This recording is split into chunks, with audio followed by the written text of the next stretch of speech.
For decades, we believed the story began with the pyramids of Egypt, massive stone monuments rising from the desert around 2500 BCE. But what if I told you there is a structure 7,000 years older, a place built at a time when humans weren't supposed to build anything at all, no cities, no metal tools, no written language, not even farming, and yet enormous stone pillars weighing up to 20 tons were carved, raised and arranged with precision. Who built it, and more importantly, why? Because this structure doesn't just predate the pyramids, it predates civilization itself. And if it exists, then our timeline of human history may be completely wrong. Tonight, we uncover the structure older than the pyramids. Act 1. A hill that changed history. What if the oldest temple on earth was not in Egypt, not in Mesopotamia, but buried beneath a forgotten hill in Turkey? And what if it was built thousands of years before civilization was supposed to exist? In southeastern Turkey, near the modern border with Syria, there is a windswept hill that looks completely ordinary. For centuries, it was nothing more than farmland. Villagers walked across it, crops were planted on it, loose stones were cleared away and stacked at the edges of fields. Nothing about it suggested greatness.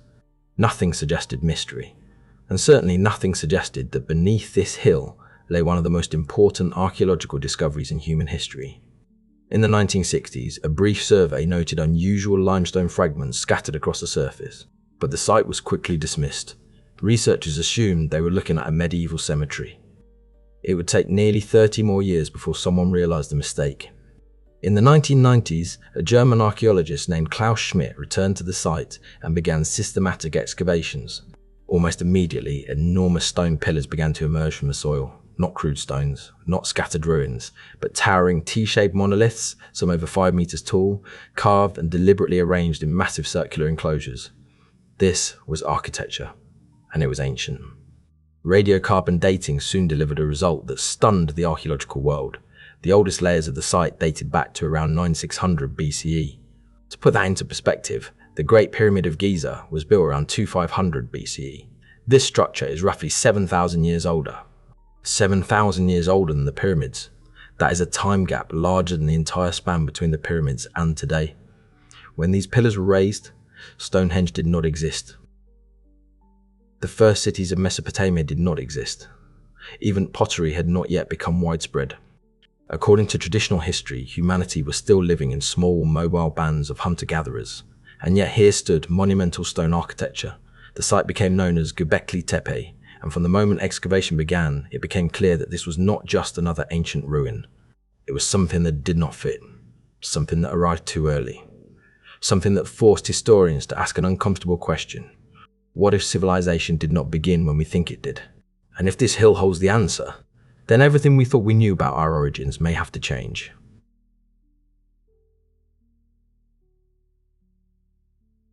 ACT2, built before farming. If the dating of the site is correct, and repeated radiocarbon analysis strongly supports it, then we are faced with a serious contradiction in the established timeline of human development. Around 9600 BCE, humanity was not supposed to be capable of building monuments. According to the conventional model, people at that time lived as hunter-gatherers. They moved seasonally, followed animal herds, gathered wild grains, and organized themselves in relatively small, flexible groups. Permanent settlements were rare. Agriculture had not yet become a structured system of cultivation. There were no cities, no written language, and no centralized political authority. And yet at Göbekli Tepe, we find carefully planned circular enclosures constructed from massive limestone pillars, some weighing up to 20 tons, that were quarried, shaped, transported, and erected with deliberate precision. This was not accidental construction. It required coordination, shared purpose, and sustained effort across extended periods of time.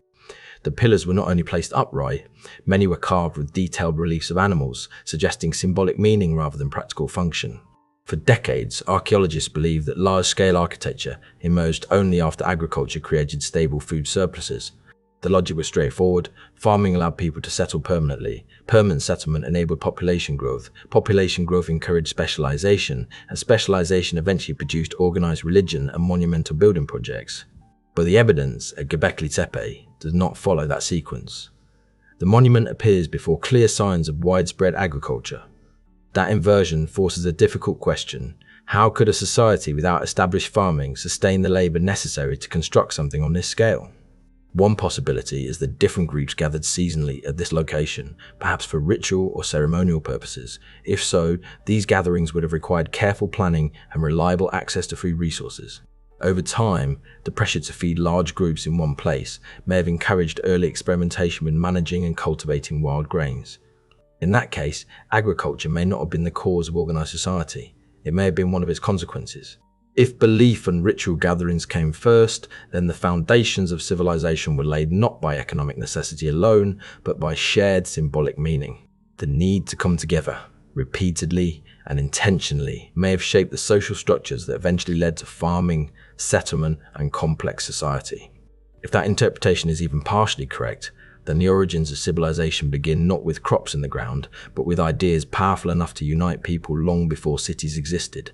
And that realization raises a deeper question. What kind of belief system was strong enough to mobilize human communities 10,000 years ago? If Göbekli Tepe forces us to reconsider agriculture, it also forces us to reconsider society itself. Because large construction projects do not happen spontaneously. They require cooperation on a scale that goes beyond family units or small bands.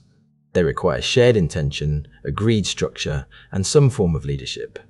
Even if that leadership looks very different from later kings or rulers.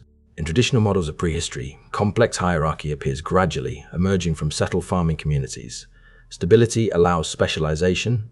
Specialization creates inequality. Inequality creates authority. But at Göbekli Tepe, we see evidence of coordinated effort before stable agricultural settlement becomes widespread. This suggests something remarkable. Social complexity may not have been a byproduct of farming. It may have been developing alongside it, or even before it. The site shows repeated phases of construction. Circular enclosures were built, used, and eventually buried, only to be replaced by new ones nearby. This pattern continued over centuries. That kind of continuity implies cultural memory. It implies tradition. It implies that the people who gathered here shared stories strong enough to persist across generations. In other words, this was not a random meeting place. It was embedded in a long-term belief system. Some scholars propose that ritual gatherings acted as social glue, bringing together otherwise dispersed groups. In a world without cities, without written law, and without centralized states, shared ritual could have been the primary force holding communities together. Belief creates identity. Identity creates cooperation. Cooperation creates structure. Over time, that structure becomes society. If this interpretation is correct, then Göbekli Tepe represents more than an architectural anomaly. It represents a turning point, a moment when symbolic culture began reshaping human organization at a scale never seen before. Rather than asking how farming created civilization, we may need to ask how shared meaning created both farming and civilization. That shift in perspective is subtle but profound. It suggests that the first great transformation in human history was not technological, it was psychological. The ability to imagine something larger than immediate survival, the ability to act collectively for symbolic reasons, the willingness to invest enormous effort into structures that did not provide direct material benefit. And if people 10,000 years ago were capable of that level of abstract thought and social coordination, then the mental world of early humans may have been far closer to ours than we once assumed. But to understand what drove that transformation, we have to look at the stones themselves. Because carved into those pillars are clues, images that may reveal what these early builders feared, worshipped, or remembered. And those images make the site even more mysterious. When you stand inside the excavated enclosures at Göbekli Tepe, the first thing you notice is scale. The pillars are larger than photographs suggest. Some rise over 5 meters high. Many weigh between 10 and 20 tons. They are carved from solid limestone bedrock, taken directly from the surrounding hill. Each enclosure is arranged in a circular pattern. Along the perimeter stand multiple T-shaped pillars, evenly spaced. At the center of the circle, 2 even larger pillars face one another. They dominate the space. The T-shape is not accidental. It is consistent across multiple enclosures, repeated with intention. Many researchers believe the vertical shaft and horizontal top represent stylized human forms. On several pillars, faint carvings of arms run down the sides, with hands meeting near the base. Some even show belts and loincloths carved in low relief. If that interpretation is correct, then these are not just stones. They are abstract human figures, towering over anyone who stands among them. The surfaces are covered with animal imagery: foxes, snakes, scorpions, wild boars, vultures. The carvings are not random decorations. They are deliberate and carefully placed, often wrapping around the stone in dynamic compositions. Most of the animals depicted are not domesticated. They are wild, predatory, powerful. There is an intensity to the imagery. Claws are emphasized. Teeth are sharp. Bodies are shown in motion. It does not feel pastoral or peaceful. It feels charged. What is striking is what we do not see. There are almost no depictions of plants, almost no everyday scenes, no clear evidence of agriculture. Instead, the imagery seems symbolic, perhaps mythological, suggesting a belief system centered on animals, transformation, or forces of nature. And then there are the central pillars, larger than the others, facing each other, as if engaged in silent dialogue. If the outer pillars represent a gathered assembly, the central pair may have represented something elevated, ancestors, spirits, deities, or mythic beings. We do not know. What we do know is that this was intentional architecture, designed to create an enclosed ritual space. When you stand inside the circle, the pillars form a boundary between the outside world and something contained within. It is not a shelter, it is not defensive, it is experiential, it creates a stage, and whatever happened here was meant to be seen and felt. But to understand what that experience might have been like, we need to look closer at the symbols themselves, because some of the carvings suggest something even more mysterious. The more closely archaeologists examined the carvings, the clearer it became that these images were not simple decoration. They were deliberate. Repeated motifs appear across different enclosures: snakes coiling along the stone, foxes moving in profile, birds with outstretched wings. Some scenes seem almost narrative, as if capturing moments from stories that have long since been forgotten. One pillar in particular has drawn intense debate. It shows a vulture hovering above a headless human figure. Nearby symbols appear abstract, almost like early signs or proto-symbols carved into the surface. It is difficult to look at that imagery and see something casual. The vulture was a powerful symbol in many ancient cultures, often associated with death and the sky. In some early societies, bodies were deliberately exposed to scavenging birds in ritual excarnation practices, a way of separating flesh from bone before burial. If similar rituals were taking place here, then Göbekli Tepe may have been connected not only to gathering, but to death, to transformation, to the boundary between worlds. The absence of ordinary domestic life at the site strengthens that possibility. There are no central hearths, no clusters of living spaces embedded within the ritual circles. The space feels set apart, removed from daily existence. This was not where people lived. It was where they assembled for something extraordinary.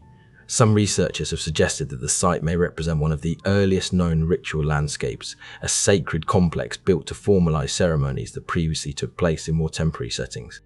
If that is the case, then Göbekli Tepe marks a turning point in human behavior. Ritual was no longer mobile. It was anchored to architecture. Belief was given permanent form in stone, and permanence changes everything. When you build something meant to endure, you create continuity. You create a place that future generations can return to. A fixed location around which memory organizes itself. That continuity is visible in the construction layers. Enclosures were not simply abandoned, many were deliberately filled in with rubble and soil before new ones were constructed nearby. The burial appears intentional and careful, almost ceremonial in itself. It is as if each phase of the site had a life cycle: birth, use, closure. That act of deliberate burial remains one of the greatest mysteries. Why cover something so monumental? Was it protection? Ritual closure? A shift in belief? Or the end of a tradition that no longer held meaning? We cannot say with certainty, but the combination of towering anthropomorphic pillars, predatory animal imagery, and controlled ritual space suggests that whatever happened here was deeply symbolic. This was not primitive superstition, it was structured, intentional, embedded in shared understanding. And if this structure truly represents one of the earliest known large-scale ritual centers in human history, then it forces us to confront a profound possibility.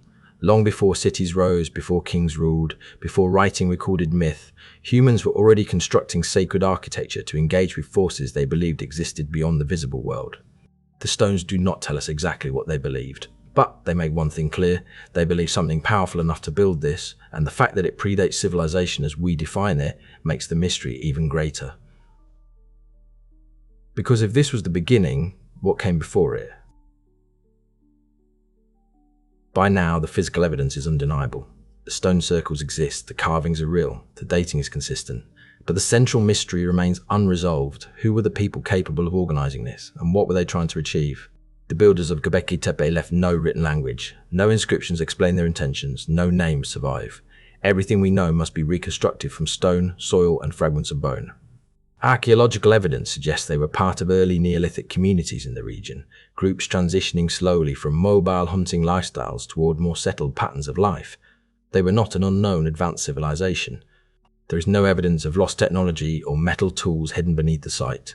The tools found nearby are stone, simple but effective, and yet simplicity of tools does not mean simplicity of thought. One possibility is that Göbekli Tepe functioned as a ceremonial gathering center, a place where scattered groups met periodically to reinforce alliances, exchange knowledge, and participate in shared ritual practices. In a world without cities or states, such gatherings could have played a critical role in maintaining social cohesion across large territories. But there are other interpretations. Some researchers argue that the central pillars represent deities, abstract, human-like beings placed at the heart of each enclosure.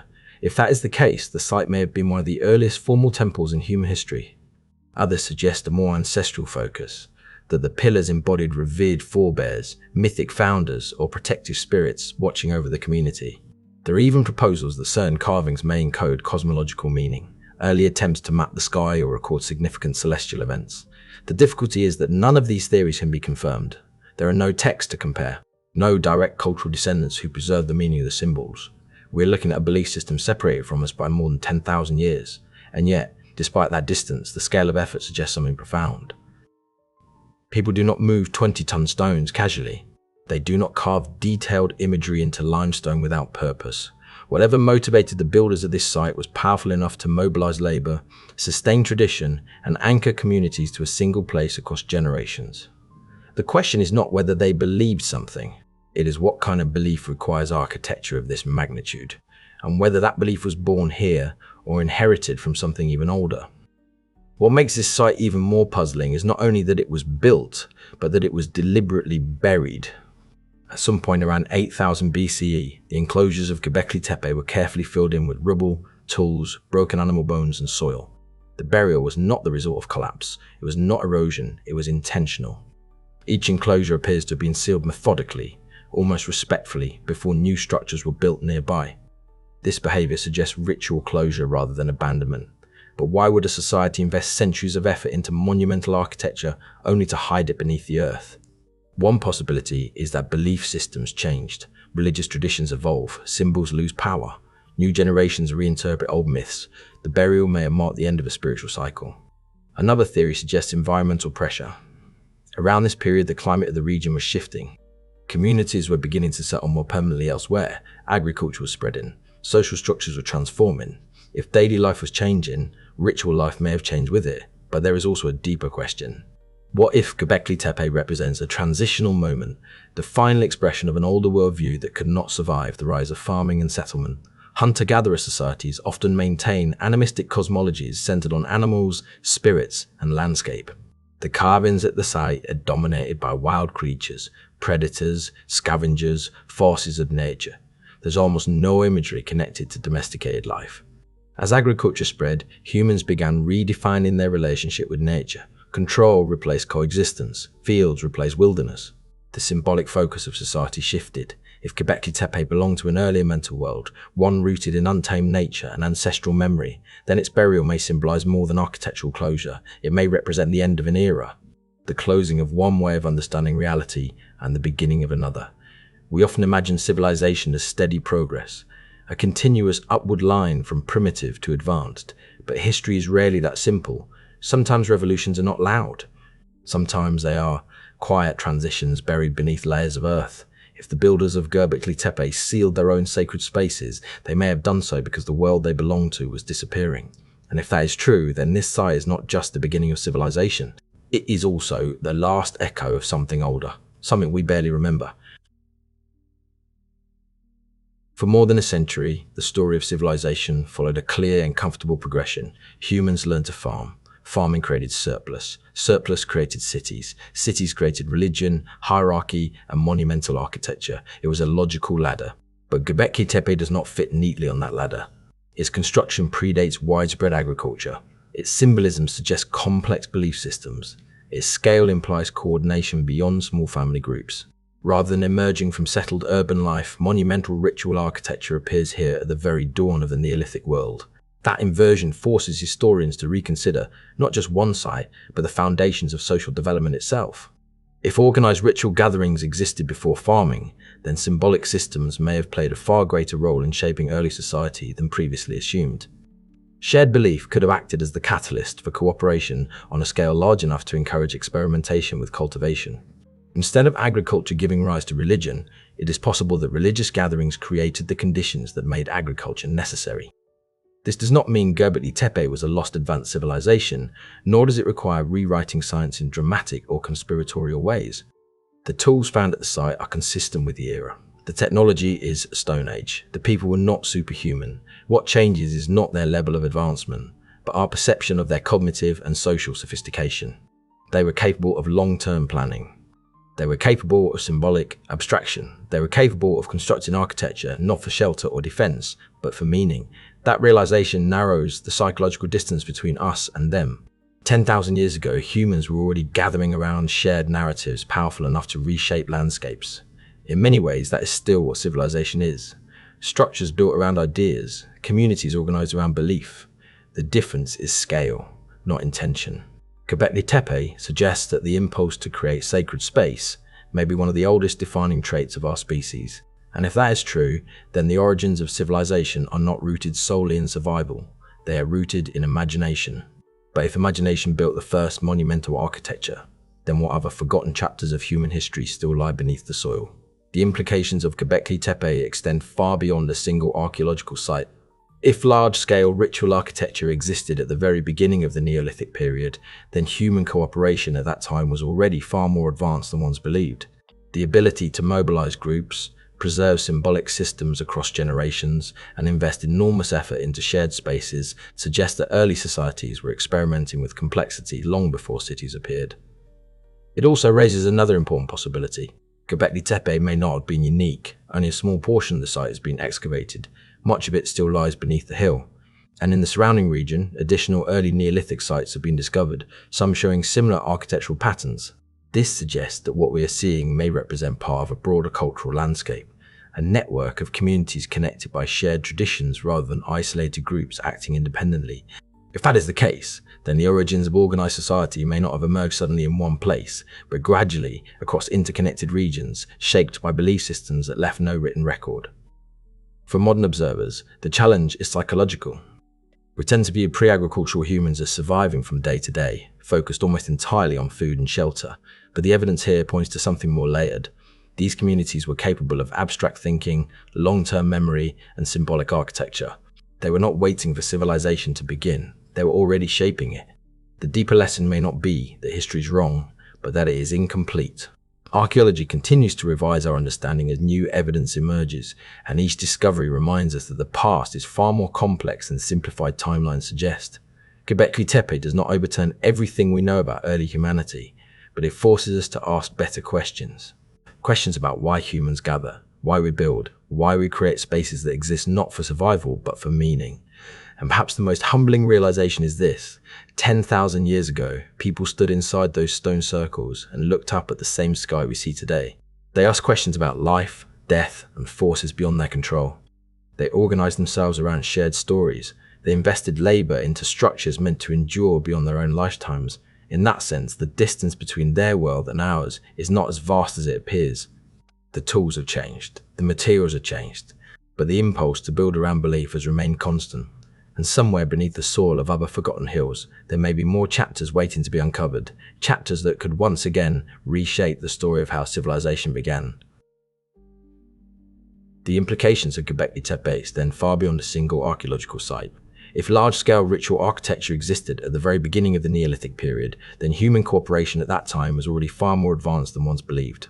The ability to mobilize groups, preserve symbolic systems across generations, and invest enormous effort into shared spaces suggests that early societies were experimenting with complexity long before cities appeared. It also raises another important possibility. Göbekli Tepe may not have been unique. Only a small portion of the site has been excavated. Much of it still lies beneath the hill. And in the surrounding region, additional early Neolithic sites have been discovered, some showing similar architectural patterns. This suggests that what we are seeing may represent part of a broader cultural landscape, a network of communities connected by shared traditions rather than isolated groups acting independently. If that is the case, then the origins of organized society may not have emerged suddenly in one place, but gradually across interconnected regions shaped by belief systems that left no written record. For modern observers, the challenge is psychological. We tend to view pre-agricultural humans as surviving from day to day, focused almost entirely on food and shelter, but the evidence here points to something more layered. These communities were capable of abstract thinking, long-term memory, and symbolic architecture. They were not waiting for civilization to begin, they were already shaping it. The deeper lesson may not be that history is wrong, but that it is incomplete. Archaeology continues to revise our understanding as new evidence emerges, and each discovery reminds us that the past is far more complex than simplified timelines suggest. Göbekli Tepe does not overturn everything we know about early humanity, but it forces us to ask better questions. Questions about why humans gather, why we build, why we create spaces that exist not for survival but for meaning. And perhaps the most humbling realization is this: 10,000 years ago, people stood inside those stone circles and looked up at the same sky we see today. They asked questions about life, death, and forces beyond their control. They organized themselves around shared stories. They invested labor into structures meant to endure beyond their own lifetimes. In that sense, the distance between their world and ours is not as vast as it appears. The tools have changed, the materials have changed, but the impulse to build around belief has remained constant. And somewhere beneath the soil of other forgotten hills, there may be more chapters waiting to be uncovered, chapters that could once again reshape the story of how civilization began. There is a tendency, when looking at ancient history, to imagine a straight line of progress, from primitive to advanced, from simple to complex, from scattered tribes to structured civilization. Göbekli Tepe complicates that narrative. It suggests that complexity did not suddenly appear with cities. It may have existed in different forms long before urban life. Monumental architecture, organized ritual, and large-scale cooperation were already present at the dawn of the Neolithic world. That does not mean our ancestors possessed lost technologies or secret knowledge. The tools they used were made of stone. The techniques were labor-intensive and direct. What changes is not the material evidence. What changes is our understanding of human capacity. 10,000 years ago, people were already capable of abstract thought powerful enough to mobilize communities across generations. They were capable of building structures that served symbolic, not practical, functions. They were shaping landscapes in response to belief rather than immediate survival. In many ways, that impulse remains one of the defining traits of our species. We build monuments, we create sacred spaces, we organize ourselves around shared narratives. The scale has changed, but the pattern is familiar. Göbekli Tepe does not tell us exactly what those early builders believed. It does not reveal their myths in clear detail, but it demonstrates that belief itself was already a central organizing force in human life. And that realization reshapes the origin story of civilization. Because if shared meaning preceded agriculture, then the foundations of society were laid not only in fields of grain, but in ideas. Ideas strong enough to move stone. Ideas strong enough to outlast generations. And perhaps ideas strong enough to survive even after the structures built around them were buried. Göbekli Tepe does not give us all the answers, but it gives us something far more important: perspective. It reminds us that the story of civilization is still being written, and sometimes rewritten, with every layer of earth that is carefully removed. 10,000 years ago, people gathered around towering stones and built something that was never meant to be ordinary. They built for meaning, and in doing so, they may have unknowingly laid the foundation for everything that followed. If a forgotten hill can change our understanding of history, imagine what else is still waiting beneath the surface. What do you think? Was this the first temple? The birthplace of organized belief, or something we still don't fully understand? Let me know your thoughts in the comments. And if you want to explore more forgotten chapters of history, the mysteries, the anomalies, the discoveries that challenge everything we thought we knew, subscribe and join me in the next one. Because the past is far older and far stranger than we imagine.